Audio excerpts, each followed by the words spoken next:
Okay, let's dive into this. Welcome to The Explainer.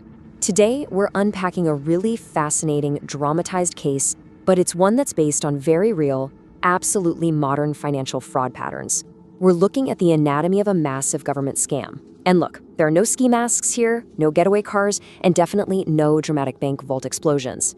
Instead, what we're looking at is pure, calculated, systemic manipulation. I mean, think about it. What if millions of taxpayer dollars just disappeared without a single gun ever being fired? It sounds exactly like the plot of a Hollywood thriller, right? But this is actually the reality of modern heists. Criminals today, they don't need physical force. They just need to understand exactly how to exploit the administrative systems that we rely on every single day.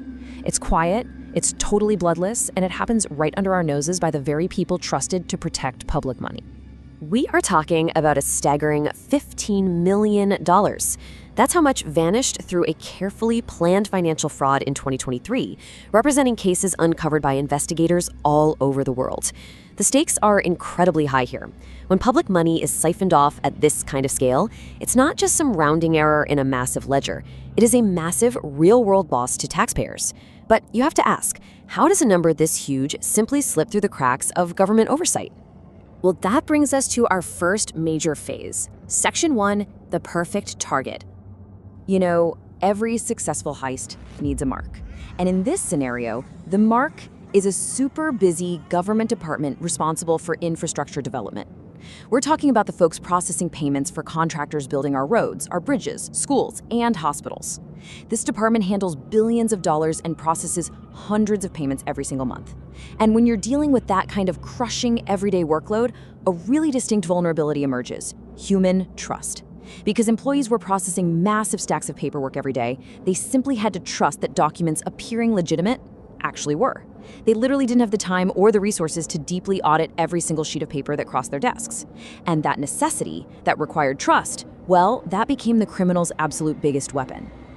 Let's transition over to Section 2, building the illusion. A scam of this magnitude absolutely doesn't happen overnight.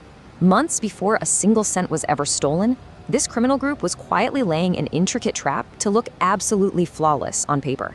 And this brilliantly illustrates the sheer scale of premeditation here. They registered multiple shell companies designed to look exactly like real construction and engineering firms. They built professional websites, rented physical business addresses, and prepared perfectly forged tax documents.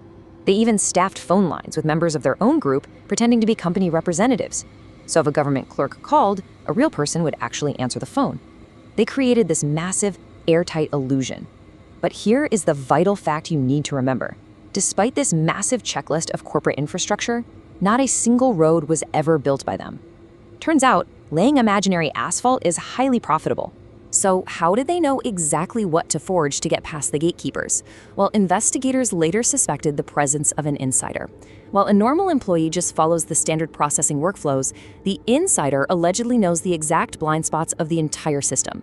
They knew exactly which departments reviewed invoices, how purchase orders were verified, which approvals required only digital signatures, and crucially, which payments were way less likely to ever receive a manual review. This insider advantage basically allowed the fraudsters to perfectly imitate legitimate paperwork and completely bypass the hardest scrutiny. Armed with that insider knowledge, they executed an incredibly precise three-step strategy. Step 1, target emergency repair work. Why? Well, because emergency projects have to move fast, which means they naturally get way less scrutiny than routine contracts. Step 2, submit forged invoices for things like equipment rentals, construction materials, and engineering consulting. And then Step 3, capitalize on those rushed, fast-tracked approvals. Every single invoice they submitted looked totally ordinary. Nothing appeared suspicious because it was designed specifically to exploit the fast lane of government bureaucracy. It's the one place you actually want things to move slowly, and they figured out exactly how to speed it up. All right, moving on to Section 3, the heist and getaway.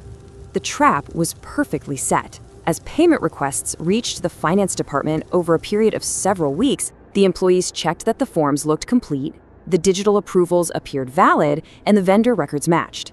Just like that, the payments were approved, and the money actually started moving. Now, the initial transfers were just a few $100,000, which is really nothing unusual for a major infrastructure department. But then, another transfer went through, and another. The key to their success here was splitting transfers into smaller amounts to deliberately bypass automated fraud alerts. By keeping the chunks relatively small, the criminals kept the system's alarms from ringing, silently draining $15 million into bank accounts that they completely controlled. And once the money arrived in those accounts, it moved incredibly rapidly in a process known in money laundering investigations as layering. The initial transfer goes to the fake company, sure, but then it's quickly blasted out through international financial networks.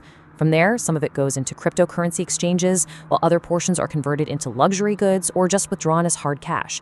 This rapid, multi-channel movement makes tracing the stolen funds incredibly, almost impossibly difficult for investigators. It is a high-speed digital getaway totally designed to confuse and obscure the trail. But, as we know, every perfect crime usually has one loose thread. Let's look at Section 4, the unraveling. The heist was working flawlessly, the money was in motion, and honestly, it all might have continued indefinitely if it weren't for a single, routine action from one individual.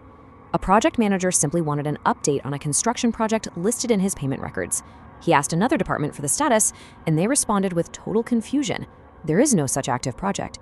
So the crucial point is, the payment history showed millions had already been released, yet no construction had even begun. That one simple request for a totally routine update was the devastating moment that exposed the entire multi-million-dollar scam. Instantly, an internal review was launched, and government auditors just slammed on the brakes. They froze all the remaining payments and initiated a massive forensic response. And what they uncovered was a sprawling evidence trail. We're talking fake signatures, altered invoices, duplicate payment requests, and companies with absolutely no legitimate operating history whatsoever.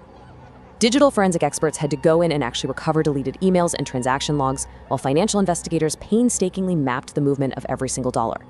They quickly discovered the network was much, much larger than expected, leading to potential charges of fraud, forgery, money laundering, identity theft, and corruption, the whole shebang. Let's move to and see how this builds into Section 5, Anatomy of a Scam. So how do we take this dramatized autopsy and actually apply it to secure our own everyday systems? Experts analyzed operations exactly like this and found that they consistently rely on specific systemic weaknesses and plain old human error. Now, what's really interesting about this slide is how we can directly connect the vulnerabilities exploited by the crew to the modern layered controls required to stop them. Excessive trust in digital paperwork? Well, the solution is multi-factor approval for large payments. Weak verification of vendor identities? You absolutely need independent verification of all new vendors. And for poor monitoring of unusual patterns, governments and organizations are now turning to AI-assisted real-time fraud detection. Look, no system is absolutely perfect, but layering these specific controls makes fraud exponentially harder to pull off. Large financial crimes rarely happen because of a single mistake. They are almost always a result of a combination of planning, deception, weak oversight, and exploited trust. And whether you're in a massive government agency, a global corporation, or just a small private business, the guiding principle is exactly the same.